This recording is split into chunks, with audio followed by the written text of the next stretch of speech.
So let's say you just won a big gunfight, but your PMC looks like this. So of course you want to heal first, but what do you use? Because there are a lot of items in Tarkov. So which ones are the best? Which one are the best for the buck? And which traits or crafts do I need for them? Those are the topics that we take a look at today, so we can avoid exactly this.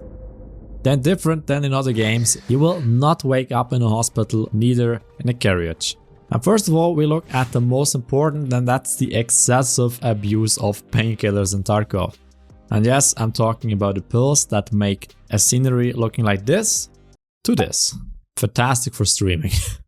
But right away, the most important do painkillers. There are two different kinds. First, the combat painkiller. Those are the ones that you use in a fight. So normal pills, morphine, adrenaline, propital, and so on. Then we have the non-combat painkillers. Vaseline, Golden Star, ibuprofens, and so on. So what's the main difference? Basically, the use time.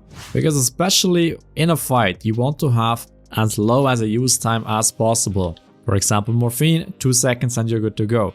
Now you might say, well, 5 seconds, not a problem, I just go behind cover and pop a pill. Well, you're gonna realize that time moves very slowly when Tagila is chasing you and you need to pop a pill.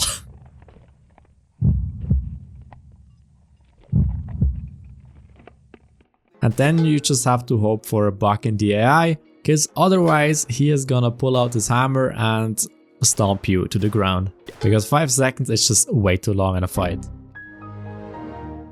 So usually those prophylactic painkillers are inside your pouch and you use them at the beginning of a round until the end. Or before you expect a fight. But that's critical because if you get caught without a painkiller in your system, you're most likely dead. So with those, ideally you are under the painkiller effect the whole round, which means, yeah, your PMC is gonna be addicted as hell. Luckily that feature isn't in the game yet.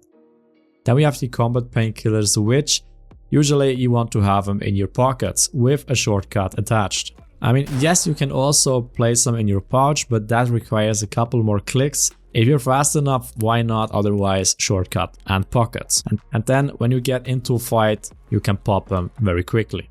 Then the price also differentiates between the two. Combat painkillers are usually very cheap and the others, well, they are insanely expensive. Furthermore, if you use those, bring something to drink. That one. So we survived the fight, used our painkillers, and now we want to heal. What items do we use? Which items are best for what situation, and so on.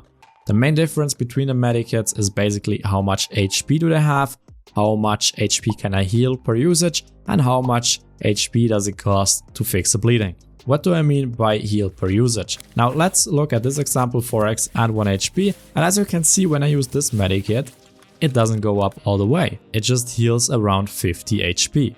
Now the amount of HP healed per usage differs between the different medikits. Also, heavy bleedings are insanely expensive to heal when you don't use one of the heavy bleeding kits. So let's compare them. We have the cheese, and that's not only because it looks like cheese. Then we have the car, it's a bit better, you can stop light bleedings with it, but it only has 200 HP. Then the IVAC has more HP and it's way better, but never stop a heavy bleeding with that. Then the Saliva has again more HP, still costs a huge portion of the medikit to fix heavy bleeding, and it uses 2 slots. The AVAC is basically a Saliva on 1 slot. Then we have the Grizzly, which is just over the top. It has an insane amount of HP, can fix light, heavy bleedings and even fractures, but is pretty big. Now a Grizzly can be ideal when you play certain maps where you expect to get hurt a lot, for example Factory. This way you don't have to organize your heal after each raid. Or one way to really get the most out of a Grizzly is after a raid, don't click apply, don't heal your character here. Instead, press next, go into your inventory and heal your character manually using a Grizzly. You will save money and you get XP for every single HP restored. Otherwise, I would really focus on those 3. Now you can craft all of them in your hideout. The crafts are not particularly good, neither are the traits, but if you don't have access to flea market or the flea market is going crazy currently, then well, it's there. Otherwise, keep in mind, never fix heavy bleedings with those, so really use the cat or the tourniquet. I mean, both are pretty garbage and should be replaced by the hemostat as soon as you can. It's just way superior, but at the beginning you don't have access to it, so then I would recommend you use the CAT or cat, and there the cat is 2 seconds faster, just so you know. Then I'm gonna show you a little trick that you can do, because when you use a medikit, it has 2 iterations. The first one is restoring HP and the second one is fixing something, a bleeding, a fracture, depending on the medikit. And now, if you only need to restore HP, just cancel the animation by clicking mouse 1, and this way it only takes half the time. Next, let's say you have seen the superhero landing in a cinema lately. And of course, you want to try that too. Oh shit, that was a bit too high. Alright, baby steps. There we go. Now we have a fracture. Well, I mean, the legs look okay from the outside, but you move very slow, you have pain vision and so on. So what do we do? Now you can ignore all of that and just pop painkiller, but if you want to fix it, you need one of those. A splint, ALU splint, or a survival kit. Yes, the survival also fixes fractures. And of course the grizzly, but you know that by now. And the animation is very fast and simple, and well, then you're good to go. Or use the survival kit, but for that, a quick jump to illustrate that. Now we have blacked out legs. And I always wondered, like, how would I imagine blacked out legs in real life?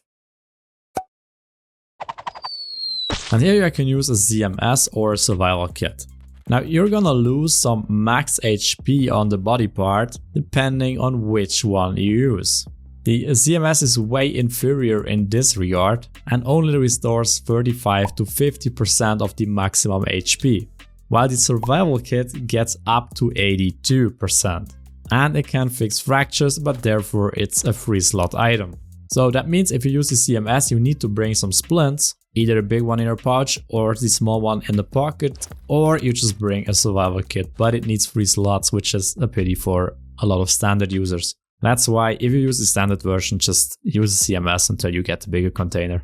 But remember, you can just ignore the effect by bringing a painkiller for a while, so if you're on a small map that might be viable, then just head for the extract. Maybe for example a factory, that's not a problem. On customs, depending on where it happens, it can really become a problem, so you might want to bring a CMS on maps like this. Now you can buy those at Jaeger level 2 and 3, there are also trades, there are crafts, and they're all pretty garbage.